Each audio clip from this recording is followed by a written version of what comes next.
7वां अध्याय भगवान के लीला अवतारों की कथा। ब्रह्मा जी कहते हैं, अनंत भगवान ने प्रलय के जल में डूबी हुई पृथ्वी का उद्धार करने के लिए समस्त यज्ञमय वराह शरीर ग्रहण किया था। आदि दैत्य हिरण्याक्ष जल के अंदर ही लड़ने के लिए उनके सामने आया। जैसे इंद्र ने अपने वज्र से पर्वतों के पंख काट डाले थे, वैसे ही वराह भगवान ने अपनी दाढ़ों से उसके टुकड़े टुकड़े कर दिए।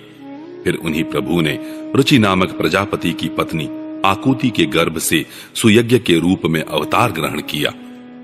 उस अवतार में उन्होंने दक्षिणा नाम की पत्नी से सुयम नाम के देवताओं को उत्पन्न किया और तीनों लोकों के बड़े बड़े संकट हर लिए।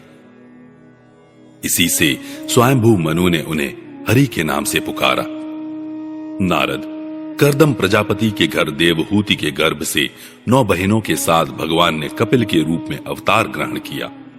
उन्होंने अपनी माता को इस आत्मज्ञान का उपदेश किया, जिससे वे इसी जन्म में हृदय के संपूर्ण मल, तीनों गुणों की आसक्ति का सारा कीचड़ धोकर कपिल भगवान के वास्तविक स्वरूप को प्राप्त हो गई। महर्षि अत्रि भगवान को पुत्र रूप में प्राप्त करना चाहते थे। उन पर प्रसन्न होकर भगवान ने उनसे एक दिन कहा कि मैंने अपने आप को तुम्हें दे दिया। इसी से अवतार लेने पर भगवान का नाम दत्त पड़ा। उनके चरण कमलों के पराग से अपने शरीर को पवित्र करके राजा यदु और सहस्त्रार्जुन आदि ने योग की भोग और मोक्ष दोनों ही सिद्धियां प्राप्त की। नारद, सृष्टि के प्रारंभ में मैंने विविध लोकों को रचने की इच्छा से तपस्या की। मेरे उस अखंड तप से प्रसन्न होकर उन्होंने तप अर्थ वाले सन नाम से युक्त होकर सनक, सनंदन, सनातन और सनत कुमार के रूप में अवतार ग्रहण किया। इस अवतार में उन्होंने प्रलय के कारण पहले कल्प के भूले हुए आत्मज्ञान का ऋषियों के प्रति यथावत उपदेश किया, जिससे उन लोगों ने तत्काल परम तत्व का अपने हृदय में साक्षात्कार कर लिया। धर्म की पत्नी दक्ष कन्या मूर्ति के गर्भ से वे नर नारायण के रूप में प्रकट हुए। उनकी तपस्या का प्रभाव उन्हीं के जैसा है। इंद्र की भेजी हुई काम की सेना अप्सराएं उनके सामने जाते ही अपना स्वभाव खो बैठी। वे अपने हाव भाव से उन आत्मस्वरूप भगवान की तपस्या में विघ्न नहीं डाल सकी। नारद, शंकर आदि महानुभाव अपनी रोष भरी दृष्टि से कामदेव को जला देते हैं, परंतु अपने आप को जलाने वाले असह्य क्रोध को वे नहीं जला पाते। वहीं क्रोध नर नारायण के निर्मल हृदय में प्रवेश करने के पहले ही डर के मारे कांप जाता है। फिर भला उनके हृदय में काम का प्रवेश तो हो ही कैसे सकता है। अपने पिता राजा उत्तानपाद के पास बैठे हुए 5 वर्ष के बालक ध्रुव को उनकी सौतेली माता सुरुचि ने अपने वचन बाणों से बेध दिया था। इतनी छोटी अवस्था होने पर भी वे उस ग्लानि से तपस्या करने के लिए वन में चले गए। उनकी प्रार्थना से प्रसन्न होकर भगवान प्रकट हुए और उन्होंने ध्रुव को ध्रुव पद का वरदान दिया। आज भी ध्रुव के ऊपर नीचे प्रदक्षिणा करते हुए दिव्य महर्षिगण उनकी स्तुति करते रहते हैं। कुमार्गगामी वेन का ऐश्वर्य और पौरुष ब्राह्मणों के हुंकार रूपी वज्र से जलकर भस्म हो गया। वह नरक में गिरने लगा। ऋषियों की प्रार्थना पर भगवान ने उसके शरीर मंथन से पृथु के रूप में अवतार धारण कर उसे नरकों से उबारा और इस प्रकार पुत्र शब्द को चरितार्थ किया। उसी अवतार में पृथ्वी को गाय बनाकर उन्होंने उससे जगत के लिए समस्त औषधियों का दोहन किया। राजा नाभि की पत्नी सुदेवी के गर्भ से भगवान ने ऋषभ देव के रूप में जन्म लिया। इस अवतार में समस्त आसक्तियों से रहित रहकर अपनी इंद्रियों और मन को अत्यंत शांत करके एवं अपने स्वरूप में स्थित होकर समदर्शी के रूप में उन्होंने जड़ों की भांति योगचर्या का आचरण किया। इस स्थिति को महर्षि लोग परमहंस पद अथवा अवधूतचर्या कहते हैं। इसके बाद स्वयं उन्हीं यज्ञ पुरुष ने मेरे यज्ञ में स्वर्ण के समान कांति वाले हयग्रीव के रूप में अवतार ग्रहण किया। भगवान का वह विग्रह वेदमय, यज्ञमय और सर्वदेवमय है। उन्हीं की नासिका से श्वास के रूप में वेदवाणी प्रकट हुई। चाक्षुष मनवंतर के अंत में भावी मनु सत्यव्रत ने मत्स्य रूप में भगवान को प्राप्त किया था। उस समय पृथ्वी रूप नौका के आश्रय होने के कारण वे ही समस्त जीवों के आश्रय बने। प्रलय के उस भयंकर जल में मेरे मुख से गिरे हुए वेदों को लेकर वे उसी में विहार करते रहे। जब मुख्य मुख्य देवता और दानव अमृत की प्राप्ति के लिए क्षीर सागर को मत रहे थे, तब भगवान ने कच्छप के रूप में अपनी पीठ पर मंदराचल धारण किया। उस समय पर्वत के घूमने के कारण उसकी रगड़ से उनकी पीठ की खुजलाहट थोड़ी मिट गई, जिससे वे कुछ क्षणों तक सुख की नींद सो सके। देवताओं का महान भय मिटाने के लिए उन्होंने नृसिंह का रूप धारण किया।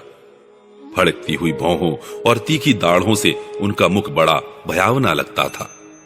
हिरण्यकशिपु उन्हें देखते ही हाथ में गदा लेकर उन पर टूट पड़ा। इस पर भगवान नृसिंह ने दूर से ही उसे पकड़कर अपनी जांघों पर डाल लिया और उसके छटपटाते रहने पर भी अपने नखों से उसका पेट फाड़ डाला। बड़े भारी सरोवर में महाबली ग्राह ने गजेंद्र का पैर पकड़ लिया। जब बहुत थककर वह घबरा गया, तब उसने अपनी सूंड में कमल लेकर भगवान को पुकारा, हे आदि पुरुष, हे समस्त लोकों के स्वामी, हे श्रवण मात्र से कल्याण करने वाले। उसकी पुकार सुनकर अनंत शक्ति भगवान चक्रपाणि गरुड़ की पीठ पर चढ़कर वहां आए और अपने चक्र से उन्होंने ग्राह का मस्तक उखाड़ डाला। इस प्रकार कृपा परवश भगवान ने अपने शरणागत गजेंद्र की सूंड पकड़कर उस विपत्ति से उसका उद्धार किया। भगवान वामन अदिति के पुत्रों में सबसे छोटे थे, परंतु गुणों की दृष्टि से वे सबसे बड़े थे, क्योंकि यज्ञ पुरुष भगवान ने इस अवतार में बलि के संकल्प छोड़ते ही संपूर्ण लोकों को अपने चरणों से ही नाप लिया था। वामन बनकर उन्होंने 3 पग पृथ्वी के बहाने बलि से सारी पृथ्वी ले तो ली, परंतु उससे यह बात सिद्ध कर दी कि सन्मार्ग पर चलने वाले पुरुषों को याचना के सिवा और किसी उपाय से समर्थ पुरुष भी अपने स्थान से नहीं हटा सकते, ऐश्वर्य से च्युत नहीं कर सकते। दैत्यराज बलि ने अपने सिर पर स्वयं वामन भगवान का चरणामृत धारण किया था। ऐसी स्थिति में उन्हें जो देवताओं के राजा इंद्र की पदवी मिली, इसमें कोई बलि का पुरुषार्थ नहीं था। अपने गुरु शुक्राचार्य के मना करने पर भी वे अपनी प्रतिज्ञा के विपरीत कुछ भी करने को तैयार नहीं हुए। और तो क्या, भगवान का तीसरा पग पूरा करने के लिए उनके चरणों में सिर रखकर उन्होंने अपने आप को भी समर्पित कर दिया। नारद, तुम्हारे अत्यंत प्रेम भाव से परम प्रसन्न होकर हंस के रूप में भगवान ने तुम्हें योग, ज्ञान और आत्म तत्व को प्रकाशित करने वाले भगवत धर्म का उपदेश किया। वह केवल भगवान के शरणागत भक्तों को ही सुगमता से प्राप्त होता है। वे ही भगवान स्वयंभू आदि मनवंतरों में मनु के रूप में अवतार लेकर मनुवंश की रक्षा करते हुए 10 दिशाओं में अपने सुदर्शन चक्र के समान तेज से बेरोक टोक निष्कंटक राज्य करते हैं। तीनों लोकों के ऊपर सत्यलोक तक उनके चरित्रों की कमनीय कीर्ति फैल जाती है और उसी रूप में वे समय समय पर पृथ्वी के भारभूत दुष्ट राजाओं का दमन भी करते रहते हैं। स्वनाम धन्य भगवान धनवंतरी अपने नाम से ही बड़े बड़े रोगियों के रोग तत्काल नष्ट कर देते हैं। उन्होंने अमृत पिलाकर देवताओं को अमर कर दिया और दैत्यों के द्वारा हरण किए हुए उनके यज्ञ भाग उन्हें फिर से दिला दिए। उन्होंने ही अवतार लेकर संसार में आयुर्वेद का प्रवर्तन किया। जब संसार में ब्राह्मण द्रोही आर्य मर्यादा का उल्लंघन करने वाले नारकीय क्षत्रिय अपने नाश के लिए ही दैववश बढ़ जाते हैं और पृथ्वी के कांटे बन जाते हैं, तब भगवान महापराक्रमी परशुराम के रूप में अवतीर्ण होकर अपनी तीखी धार वाले फरसे से 21 बार उनका संहार करते हैं। मायापति भगवान हम पर अनुग्रह करने के लिए अपनी कलाओं भरत, शत्रुघ्न और लक्ष्मण के साथ श्री राम के रूप से इक्ष्वाकु के वंश में अवतीर्ण होते हैं। इस अवतार में अपने पिता की आज्ञा का पालन करने के लिए अपनी पत्नी और भाई के साथ वे वन में निवास करते हैं। उसी समय उनसे विरोध करके रावण उनके हाथों मरता है। त्रिपुर विमान को जलाने के लिए उद्यत शंकर के समान जिस समय भगवान राम शत्रु की नगरी लंका को भस्म करने के लिए समुद्र तट पर पहुंचते हैं, उस समय सीता के वियोग के कारण बढ़ी हुई क्रोधाग्नि से उनकी आंखें इतनी लाल हो जाती हैं कि उनकी दृष्टि से ही समुद्र के मगरमच्छ, सांप और ग्राह आदि जीव जलने लगते हैं और भय से थर थर कांपता हुआ समुद्र झटपट उन्हें मार्ग दे देता है। जब रावण की कठोर छाती से टकराकर इंद्र के वाहन ऐरावत के दांत चूर चूर होकर चारों ओर फैल गए थे, जिससे दिशाएं सफेद हो गई थी। तब दिग्विजयी रावण घमंड से फूलकर हंसने लगा था। वही रावण जब श्री रामचंद्र जी की पत्नी सीता जी को चुरा कर ले जाता है और लड़ाई के मैदान में उनसे लड़ने के लिए गर्वपूर्वक आता है, तब भगवान श्री राम के धनुष की टंकार से ही उसका वह घमंड प्राणों के साथ तत्क्षण विलीन हो जाता है। जिस समय झुंड के झुंड दैत्य पृथ्वी को रौंद डालेंगे, उस समय उसका भार उतारने के लिए भगवान अपने सफेद और काले केश से बलराम और श्री कृष्ण के रूप में कला अवतार ग्रहण करेंगे। वे अपनी महिमा को प्रकट करने वाले इतने अद्भुत चरित्र करेंगे कि संसार के मनुष्य उनकी लीलाओं का रहस्य बिल्कुल नहीं समझ सकेंगे। बचपन में ही पूतना के प्राण हर लेना, 3 महीने की अवस्था में पैर उछालकर बड़ा भारी छकड़ा उलट देना और घुटनों के बल चलते चलते आकाश को छूने वाले यमलार्जुन वृक्षों के बीच में जाकर उन्हें उखाड़ डालना, ये सब ऐसे कर्म हैं जिन्हें भगवान के सिवा और कोई नहीं कर सकता।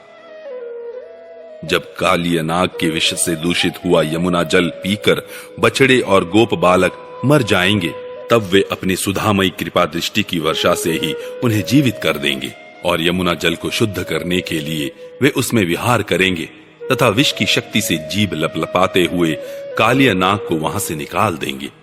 उसी दिन रात को जब सब लोग वहीं यमुना तट पर सो जाएंगे और दावाग्नि से आसपास का मूंज का वन चारों ओर से जलने लगेगा, तब बलराम जी के साथ वे प्राण संकट में पड़े हुए व्रजवासियों को उनकी आंखें बंद कराकर उस अग्नि से बचा लेंगे। उनकी यह लीला भी अलौकिक ही होगी। उनकी शक्ति वास्तव में अचिंत्य है। उनकी माता उन्हें बांधने के लिए जो जो रस्सी लाएंगी, वही उनके उदर में पूरी नहीं पड़ेगी, 2 अंगुल छोटी ही रह जाएगी। तथा जम्भाई लेते समय श्री कृष्ण के मुख में 14 भुवन देखकर पहले तो यशोदा भयभीत हो जाएंगी, परंतु फिर वे संभल जाएंगी। वे नंद बाबा को अजगर के भय से और वरुण के पाश से छुड़ाएंगे। मैं दानव का पुत्र व्योमासुर जब गोप बालों को पहाड़ की गुफाओं में बंद कर देगा, तब वे उन्हें भी वहां से बचा लाएंगे। गोकुल के लोगों को जो दिन भर तो काम धंधों में व्याकुल रहते हैं और रात को अत्यंत थक कर सो जाते हैं, साधनाहीन होने पर भी वे अपने परम धाम में ले जाएंगे। निष्पाप नारद जब श्री कृष्ण की सलाह से गोप लोग इंद्र का यज्ञ बंद कर देंगे, तब इंद्र वज्र भूमि का नाश करने के लिए चारों ओर से मूसलधार वर्षा करने लगेंगे। उससे उनकी तथा उनके पशुओं की रक्षा करने के लिए भगवान कृपा परवश हो 7 वर्ष की अवस्था में ही 7 दिनों तक गोवर्धन पर्वत को एक ही हाथ से छत्रक पुष्प की तरह खेल खेल में ही धारण किए रहेंगे। वृंदावन में विहार करते हुए रास करने की इच्छा से वे रात के समय जब चंद्रमा की उज्जवल चांदनी चारों ओर छिटक रही होगी, अपनी बांसुरी पर मधुर संगीत की लंबी तान छेड़ेंगे। उससे प्रेम विवश होकर आई हुई गोपियों को जब कुबेर का सेवक शंखचूड़ हरण करेगा, तब वे उसका सिर उतार लेंगे। और भी बहुत से प्रलंबासुर, धेनुकासुर, बकासुर, केशी, अरिष्टासुर आदि दैत्य, चाणूर आदि पहलवान, कुवलयापीड हाथी, कंस, काल्यवन, भौमासुर, मिथ्या वासुदेव, शाल्व, द्विविध वानर, बलवल, दंतवक्त्र, राजा नग्नजित के 7 बैल, शंबरासुर, विदुरथ और रुक्मी आदि तथा काम्बोज, मत्स्य, कुरु, केकय और सृंजय आदि देशों के राजलोग एवं जो भी योद्धा धनुष धारण करके युद्ध के मैदान में सामने आएंगे, वे सब बलराम, भीमसेन और अर्जुन आदि नामों की आड़ में स्वयं भगवान के द्वारा मारे जाकर उन्हीं के धाम में चले जाएंगे। समय के फेर से लोगों की समझ कम हो जाती है, आयु भी कम होने लगती है। उस समय जब भगवान देखते हैं कि अब ये लोग मेरे तत्व को बतलाने वाली वेदवाणी को समझने में असमर्थ होते जा रहे हैं, तब प्रत्येक कल्प में सत्यवती के गर्भ से व्यास के रूप में प्रकट होकर वे वेद रूपी वृक्ष का विभिन्न शाखाओं के रूप में विभाजन कर देते हैं। देवताओं के शत्रु दैत्य लोग भी वेद मार्ग का सहारा लेकर मैं दानव के बनाए हुए अदृश्य वेग वाले नगरों में रहकर लोगों का सत्यानाश करने लगेंगे। तब भगवान लोगों की बुद्धि में मोह और अत्यंत लोभ उत्पन्न करने वाला वेश धारण करके बुद्ध के रूप में बहुत से उपधर्मों का उपदेश करेंगे। कलयुग के अंत में जब सत्पुरुषों के घर भी भगवान की कथा होने में बाधा पड़ने लगेगी। ब्राह्मण, क्षत्रिय तथा वैश्य पाखंडी और शूद्र राजा हो जाएंगे। यहां तक कि कहीं भी स्वाहा, स्वधा और वष्टकार की ध्वनि, देवता पितरों के यज्ञ श्राद्ध की बात तक नहीं सुनाई पड़ेगी। तब कलयुग का शासन करने के लिए भगवान कल की अवतार ग्रहण करेंगे। जब संसार की रचना का समय होता है, तब तपस्या, 9 प्रजापति, मरीचि आदि ऋषि और मेरे रूप में सब सृष्टि की रक्षा का समय होता है। तब धर्म, विष्णु, मनु, देवता और राजाओं के रूप में तथा जब सृष्टि के प्रलय का समय होता है, तब अधर्म, रुद्र तथा क्रोधवश नाम के सर्प एवं दैत्य आदि के रूप में सर्वशक्तिमान भगवान की माया विभूतियां ही प्रकट होती हैं। अपनी प्रतिभा के बल से पृथ्वी के एक एक धूलि कण को गिन चुकने पर भी जगत में ऐसा कौन पुरुष है जो भगवान की शक्तियों की गणना कर सके। जब वे त्रिविक्रम अवतार लेकर त्रिलोकी को नाप रहे थे, उस समय उनके चरणों के अदम्य वेग से प्रकृति रूप अंतिम आवरण से लेकर सत्यलोक तक सारा ब्रह्मांड कांपने लगा था। तब उन्होंने ही अपनी शक्ति से उसे स्थिर किया था। समस्त सृष्टि की रचना और संहार करने वाली माया उनकी एक शक्ति है। ऐसी ऐसी अनंत शक्तियों के आश्रय उनके स्वरूप को न मैं जानता हूं और न वे तुम्हारे बड़े भाई सनकादि ही। फिर दूसरों का तो कहना ही क्या है।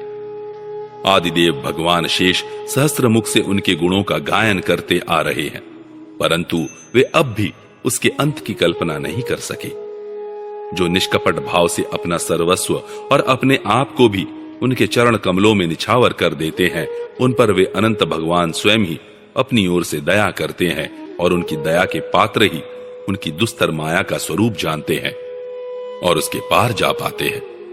वास्तव में ऐसे पुरुष ही कुत्ते और सियारों के कलेवा रूप अपने और पुत्रादि के शरीर में यह मैं हूं और यह मेरा है ऐसा भाव नहीं करते।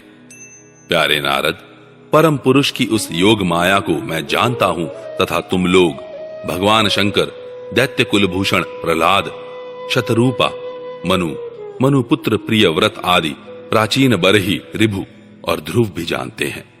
इनके सिवा इक्ष्वाकु, पुरुरवा, मुचुकुंद, जनक, गाधि, रघु, अम्बरीश, सगर, गय, ययाति आदि तथा मानधाता, अलर्क, शतधन्वा, अनु, रंतिदेव, भीष्म, बलि, अमूर्त्यरय, दिलीप, सौभरी, उत्तंक, शिबि, देवल, पिप्पलाद, सारस्वत, उद्धव, पराशर, भूरिषेण एवं विभीषण, हनुमान, शुकदेव, अर्जुन, आरष्टिशेण, विदुर और श्रुतदेव आदि महात्मा भी जानते हैं, जिन्हें भगवान के प्रेमी भक्तों का सा स्वभाव बनाने की शिक्षा मिली है।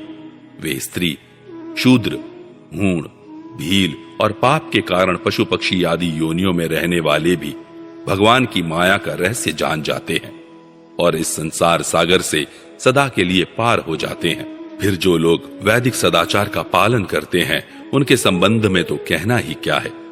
परमात्मा का वास्तविक स्वरूप एक रस, शांत, अभय एवं केवल ज्ञान स्वरूप है।